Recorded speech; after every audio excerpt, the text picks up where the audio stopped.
friends, and welcome to The Gathering. I am Brittany. I'm Carlicia. And I am Janelle. We have a very important and very pressing topic to discuss with you guys. October is National Domestic Violence Awareness Month, and we wanted to bring you guys some information about domestic violence. It is happening in crazy numbers, and it's especially prevalent during this time of coronavirus. So why not discuss something that's so important? Why don't we start with what exactly domestic violence is?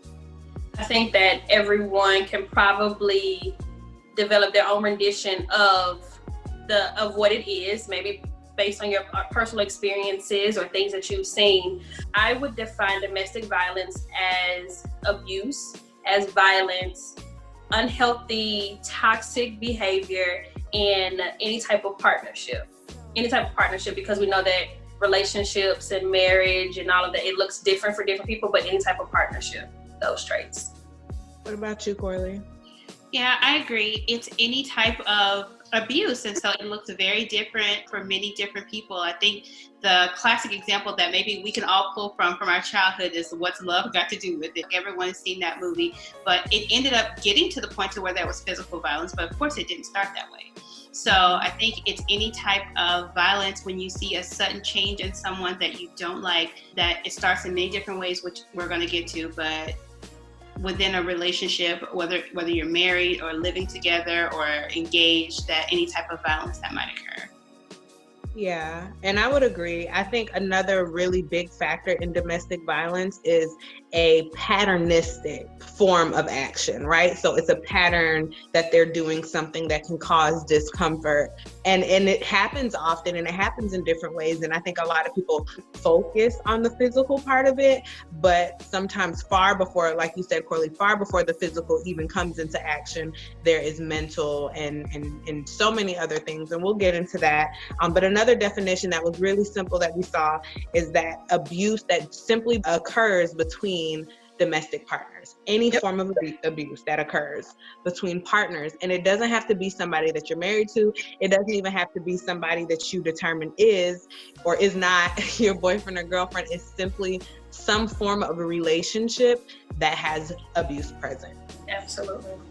We've mentioned a couple of times, a little foreshadowing, that we're going to talk about the different types of abuse, because I think oftentimes people think that it involves the physical piece of it, which is definitely very real and very present, and it is definitely an indication of abuse and domestic violence. But there are so many other ways that domestic violence can seep its way into your partnership. So we're going to go over 5 common types of domestic violence.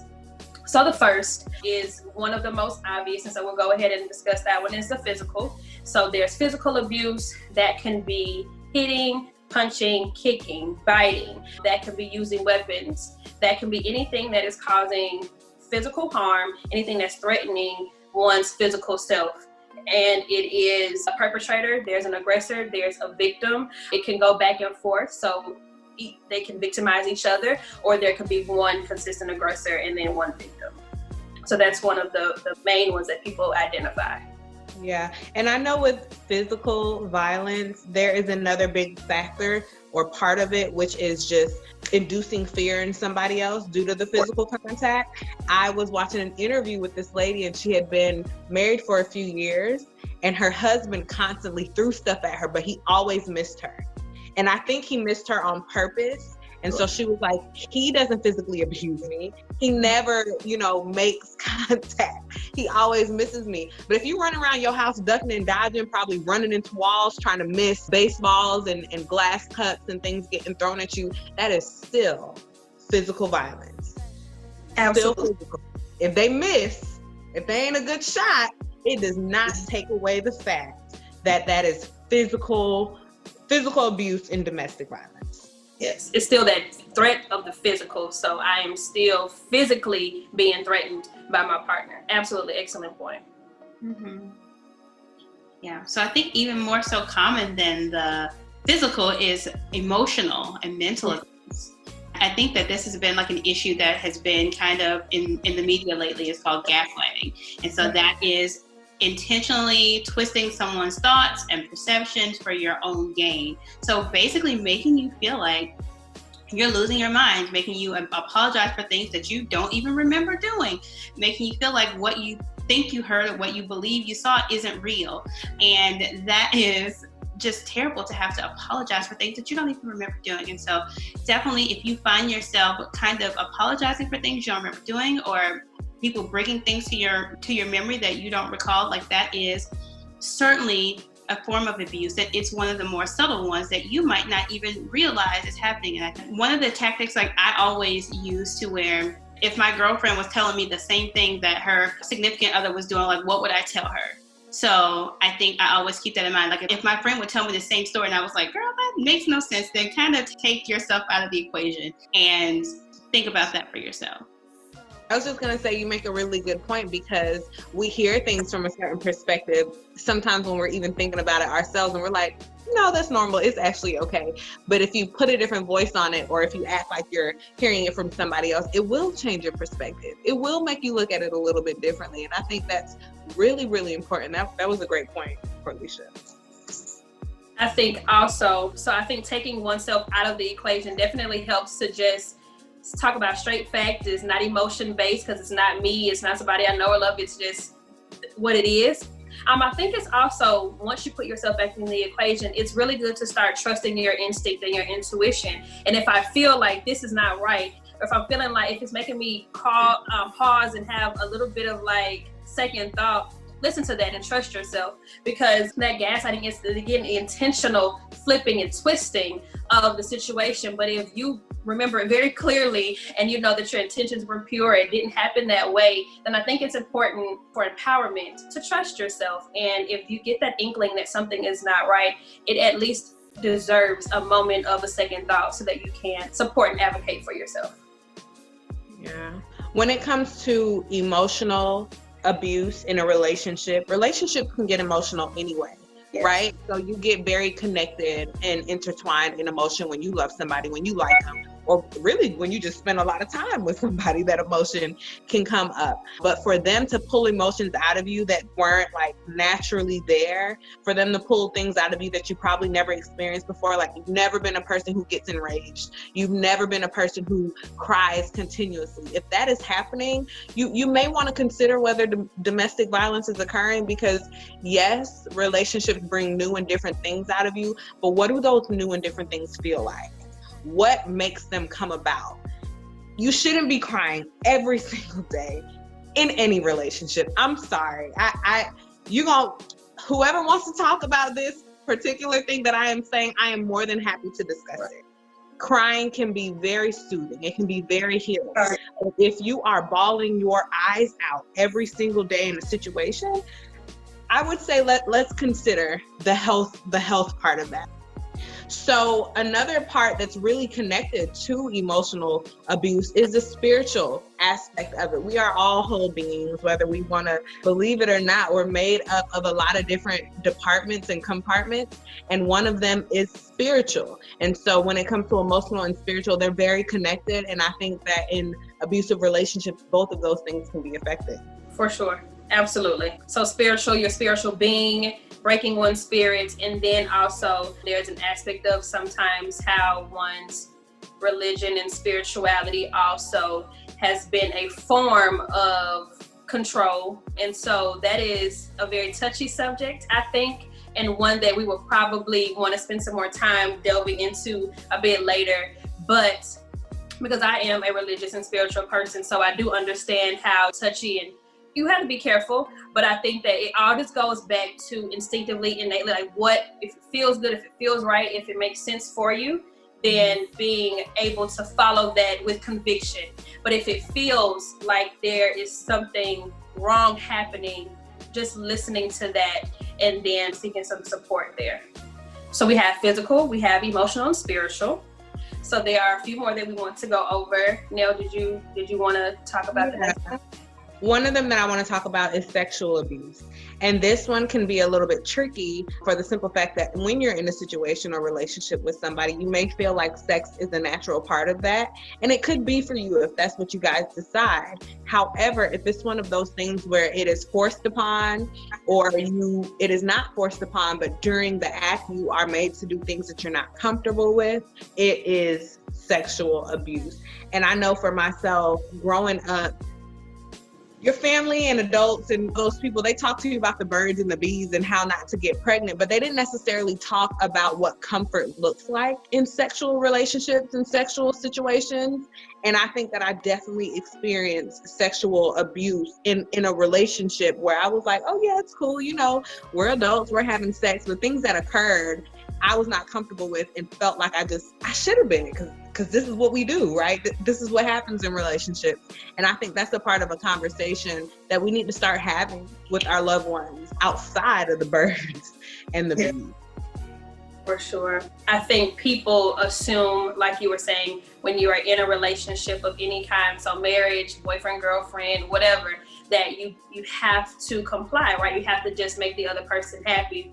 But there is a such thing as intimate partner violence. We may be intimate partners, but that does not mean that you just get to do and say whatever you want to and when you want to.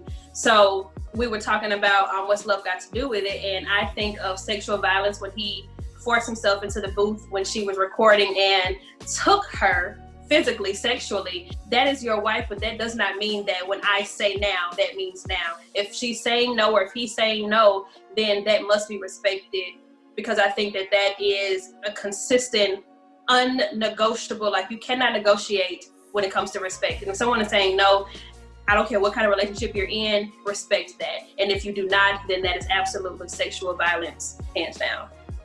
Yeah, just because you are with someone, I think for a long time that people didn't think that there was such thing as marital rape, and it actually 100% is. Your body belongs to you, and just because I am married to someone, that doesn't give them 100% access to my body. Like, that belongs to me. So I agree with you, Brittany. Like, regardless of what kind of situation we're in, what our relationship is, like, if I say no, then that's what that means. Yes. One more factor in regards to like sexual violence. If, again, like I said, you are open to being intimate with your partner, but they want to include things that you aren't necessarily comfortable with, like, I don't know, certain positions, certain, I guess, things like pornography. I've heard that some people are like forced to watch pornography, which can make people very uncomfortable using certain things, like all of that. If it makes you uncomfortable, it can be considered a part of sexual violence and sexual abuse. And these are conversations you need to have with somebody, because that will play on your mind. And then anytime now that you're getting intimate with them, you have this feeling of anxiety or this feeling of what may they do, what might they want me to do that I don't want to do. And that's not a fair feeling. It's not okay. So have conversations. Sometimes I think with these different forms of abuse that we're talking about, people can be unaware sometimes. You know, you think that you just being kinky and being rough, but it's going a little further when it comes to the mentality of your partner. So being very careful and being very open with communication is going to be key. Yeah, consensual. It needs to still be consensual. So every part. Mm-hmm. Another form that may feel subtle, because I think the sexual piece is very much overt. I don't think that it can be confused at all. But another one that's a little bit subtle, but it's definitely a form of domestic violence and abuse, is the social aspect of it. So isolation. So if you're with someone and they don't want you to hang around certain friends or family members or go certain places, that is a form of control. That's also a form of manipulation, and that's a huge indication of a red flag, unhealthy relationships, unhealthy patterns in domestic violence. So keeping you from the things and the people that matter most to you. Some people find cute jealousy okay. Like they like it. They kind of thrive off of, girl, he really loved me. Man, she crazy about me. Jealousy can be unhealthy. Let's say it that way. Jealousy can be very unhealthy, and jealousy can be an indication of abuse and domestic violence. So he may not want you, or she may not want you to hang around your best friend because that person's still single, and they tempt you to do whatever. But this is a long-standing relationship. So as opposed to just saying, no, you can't go, let's have a conversation. And if it's not presented in a healthy way where there's conversation and there's compromise, then that could be an indication that that person is trying to control a certain aspect. And basically it's just to keep you to themselves. And again, sometimes that can be misconstrued as that person is just crazy about me, but that may just be an indication that the person is crazy. Period. But yeah, so the social piece is something that people don't necessarily see, but that's definitely an indication of domestic violence. I think another aspect of the social piece that kind of reminds me of my growing up is that I know oftentimes when things are happening in the house, particularly in the Black family, the adults will tell the children, like, whatever happens in this house stays in this house. Yes. And so they don't want the kids, they don't want the spouses or the recipient of the abuse to really talk to people because something might fly out. And whatever's happening in the house, people might get wind of and might start asking questions and kind of expose what's happening. So I do believe that there should be some things that are only discussed in the family, but when somebody is being harmed or when somebody is being abused, that you need to let kids know that if you see something, like, these are the trusted family. Don't just tell, the teacher, the mailman, the person at the store, but there are some trusted family members or trusted people in our lives that if you see something, because that child may witness something that's terrible, like somebody literally could be hanging on for dear life, but because you said don't tell somebody, then somebody could potentially lose their life. So in addition to the adults themselves, like, watch the messages that you are giving to children. Absolutely. In connection to the social piece, I think we can kind of group social and technological together, because some of that abuse also comes from the fact that partners don't want you on your technology, i.e. your phones or your computers, and definitely not socially. They're watching what you're posting. They're checking your text messages and your calls. They're reviewing the bills to see how long conversations was and things of that nature. And that is abuse. That is complete, overwhelming oversight. Like, I understand, hey babe, who you talking to? Like, who you talking to? Y'all laughing a lot. Y'all laughing a lot over there. You know what I mean? I think that is it okay? Did I met my last quota for the day? Like, what? So be very careful with those things where they're constantly like over your shoulder or not wanting you to have conversation with certain people, watching what you post on social media, watching who likes your post. Y'all. I'm exhausted. Right? Now, That's something to me that I've always thought was a little bit interesting. How can you control who likes your post other than not letting them be on your page, having a private page, deleting their like in case they liked it? If you can even do that, I don't even know. But that is a little far.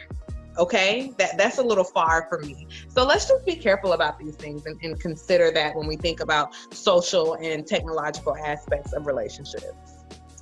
And I think one of the last kinds of abuse that we want to touch on is the financial factor. Finances, money, the root of all. That's what the good books say, I believe.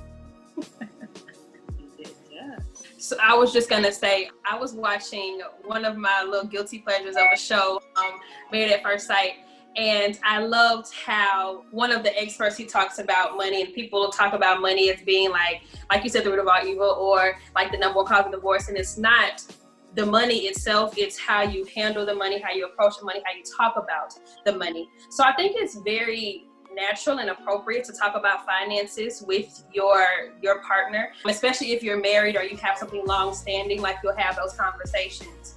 But what you want to look for is the controlling aspect of it, taking your whole check or keeping a whole check from that person so that you are the only one who makes the decisions about money.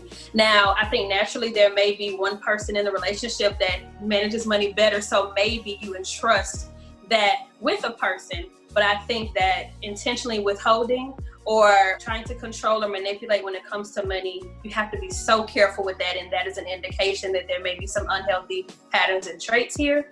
And then I think that it's important to consider, like, so if they don't want you to work, I think that this is a touchy one too, because sometimes your mate wants you to stay at home, be a stay-at-home mom or dad and take care of whatever, but demanding that you don't work or keeping you from honing certain skills so that you don't have employable skills or transferable skills, like all of that to manipulate and keep you within a tight box so that you don't have many options. That is certainly a form of financial abuse in partnerships. Yeah, and you make a good point, Brittany, when you say that naturally, when you get with somebody, it's generally because your pros and your cons kind of really connect, and it levels you guys out together. And so I do think naturally one partner is going to probably be more financially stable or financially intelligent than the other partner, and that is okay. But when they use that against you, opposed to using it to try to empower you or teach you or whatever, that is definitely problematic. In partnerships, it's important to teach me your ways, help direct me, like be of assistance. Do not use it as a controlling factor or as a you're better than me or you can't go nowhere. How you gonna get anywhere? What you gonna pay for? What you gonna do? You don't know nothing. You ain't never known nothing. Like, that's not okay. I would say the same. Even if one person is better at managing money or is better at managing the debt or what have you, like both parties, it's ideal that both parties would have say-so and input in where the money's going, as opposed to one partner only having access to the money, or that people have to issue you an allowance, like a child, to go, this is how much you have for groceries, this is how much you have for clothes, this is how much you have for personal care, to where if you feel like a child and not a partner in a relationship, then you definitely might be involved in a financial abusive situation.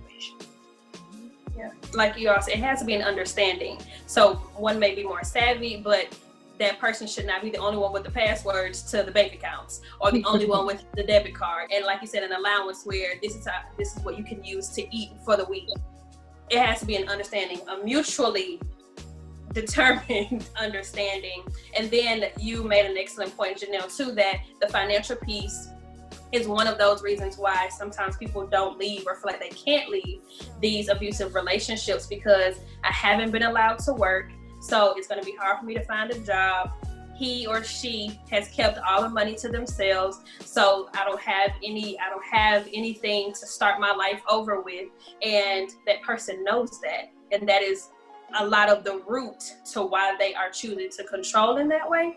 So it's important, once you identify that this may be something that's going on in your relationship, for you to then start to plan accordingly, so that that is not something, if you choose that you want to leave, then that is not something that holds you back. Agreed. And so we've discussed a few kinds of abuse, but we do want to make it perfectly clear that if you are in a situation, or you know somebody else in a situation who feels like they may be in some type of domestic violence relationship, but their particular situation does not fall within one of these categories very perfectly, it does not mean that is not occurring. These are just some general groups of the violence. So just wanted to point that out. But let's talk about what do you do, if you are in a situation like this? And also, how do you know if you are experiencing this? How do you know if your friends are experiencing? What are we looking for? There are some very clear warning signs that are, again, generic. Like you said, Janelle, it doesn't have to look just like this, but if there's like a sprinkle of it here and there, then that is an indication that you need to look into it further. So I definitely think that whole control is just a big blaring red flag. So if you are trying to control where I go, who I talk to, who I'm with, what I wear, what I can do, all of that, controlling that and not having a conversation that is collaborative, then that is an indication for sure that there may be some unhealthy traits and indicative of abuse. That's one that I can think of for sure. One that I can think of is if you are constantly questioning someone's actions. And I don't mean questioning in a good way, like, ooh, why did he do that? That was smart of him, or ooh, that was a good idea of her. Not like, where did that come from? But more like, oh my gosh, Is that okay? And you're asking that multiple times, or, ooh, why do I feel this way? I think that is another factor. If something is comfortable with you and it feels like it's going in a positive direction and progression, we don't usually question it in that way. So if you're questioning because of negative emotions, feelings, or thoughts, that's something for sure that you want to be very vigilant about. And this one is kind of a tricky one as well, because if you are in a situation like you do want to, and if somebody is saying something that's derogatory about your spouse, like, of course you always want to stand up for them, but I feel like if you always find yourself in a situation making excuses for a spouse, then that might be a red flag. So if they're like, oh, if I'm, with somebody, it's like, oh, he is always calling. It's like, oh, he just wants to make sure that I'm okay. Like, oh, he just wants to make sure that I'm not hanging around you because y'all still single, or I'm not hanging around mama because whatever the case may be. There are things that happen in relationships that other people don't know about. And so sometimes people do make judgments based off of just kind of what they see, and they don't really know the nuances of the relationship. However, if you find yourself when somebody makes a comment, you're like, you always have like a ready excuse, like it's just right there on the tip of your tongue, like you already kind of have it pre-packaged, like what I'm going to say, this is why he or she behaves the way, well, this is just the way this, da-da-da. Like that might be a red flag, that if you always have to make excuses for why somebody does that, then just that might be some time to kind of just give it a little more thought. Why I might be doing this. That is such a good one. That is such a good one, Corlisha. It is. And it just made me think of another one that's related, is always feeling anxious or fearful or fretful around dealing with the person. So that could be walking on eggshells. I don't know. I don't want to say something wrong. And so I have to be really cognizant of what I say. Like, you want to be very sensitive to people's feelings because you care about them, but you have to be like really cognizant of what you say because you don't want to anger them, or you don't know. So I have to be anxious in regards to what I say. I have to be anxious about what I do. So I have to make different changes or change my course and do whatever because I don't want this person to say something. Or I'm going to hear this when I get home. I'm going to hear that. Yeah. So, or when it comes to the like sexual encounters, like I'm afraid to what's going to happen tonight because last night went there. I just think that constant anxiety, constant feeling fearful or fretful is a huge indication that something is not right. And in fact, it could be very wrong. We could be involved in something that's abusive. Yeah, and that fear and that fret can travel outside of just your time with your partner. It can go to, oh, you're hanging out with your friends. Are you there too long? Oh, you're chilling with your family and your mama. Did you say too much? Did you share something that partner would not have liked? So the fear and the fret travels with you outside of your space with that person. And that's definitely an indicator. Absolutely an indicator. Are there any other indicators that you guys can think of? I think those are pretty consistent across all the different types. The way it manifests in your own situation can look different, but that isolation, the control, the fear, and just having to make excuses for whatever it is, I think that those are consistent across all of them for sure. Yeah. And I do think that when it comes to your friends and your loved ones, I think that we all kind of have a responsibility to kind of keep our ears and our eyes open for certain things and ask questions like, hey, I realize that you are always, as you said, Corlisha, making excuses for him or her. Do you think that maybe this could kind of be some emotional abuse going on or sexual abuse going on or whatever it is they might be explaining? Also, let's be honest, we sometimes can be perpetrators. We can be the people who are abusing others and not even fully aware. So if you are familiar with a friend or family member or a colleague who has certain traits or characteristics that they share with you, like, yeah, I know when I get home, my food gonna be ready because I got her in check. You know what I'm saying? Or it's 8:00. She gonna be home because I always let her, things like that. Let's accept the fact that it's okay for us to communicate with people and ask them questions about their actions and really not necessarily check them, but just have conversation. Like, do you do that all the time? Do you think that's okay? How would you feel if she did it to you or if he did it to you?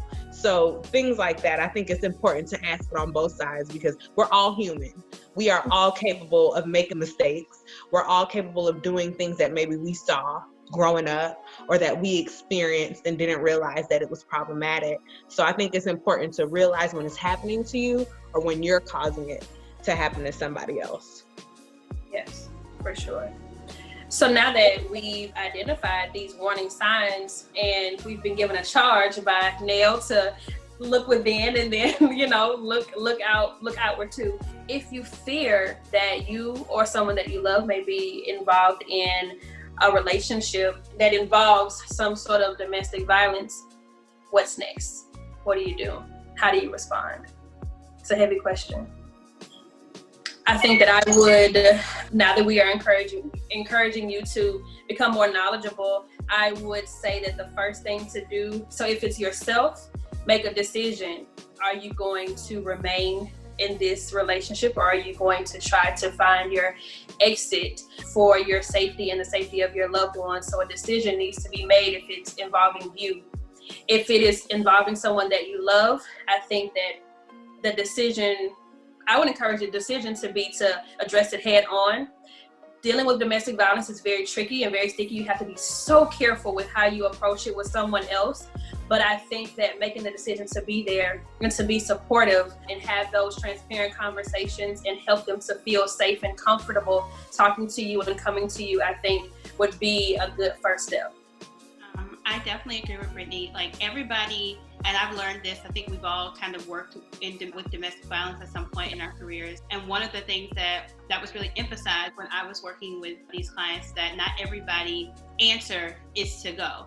Some people, so we want to be able to help assist them if they plan to go or if they plan to stay. So if you plan to stay, everyone's motivations for staying in a relationship is not ultimate happiness. Some people have other motivations, and so you have to assess that for yourself.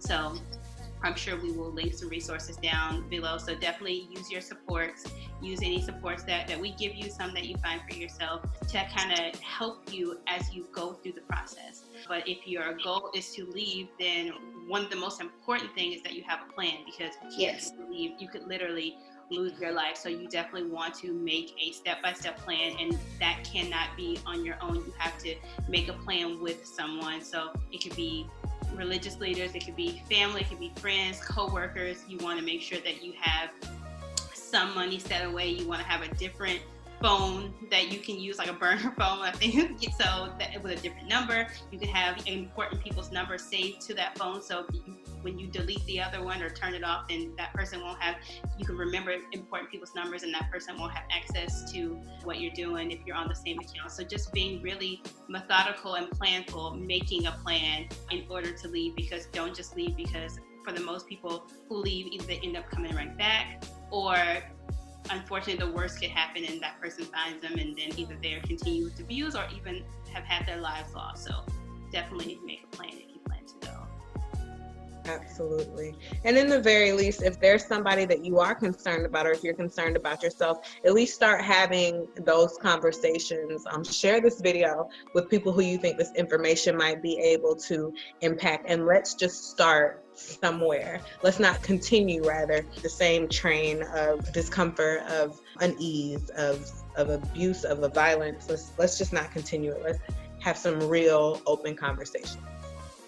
For sure. Just to piggyback really quickly on what you said, Carlisha, the importance of planning is invaluable. Got a plan. So I think, 100% having those open conversations, like you said, being transparent and creating a safe haven for your loved ones, because safety is often completely void in situations where you are being abused. So having those open conversations, definitely coming up with a plan. We are definitely going to link some resources below.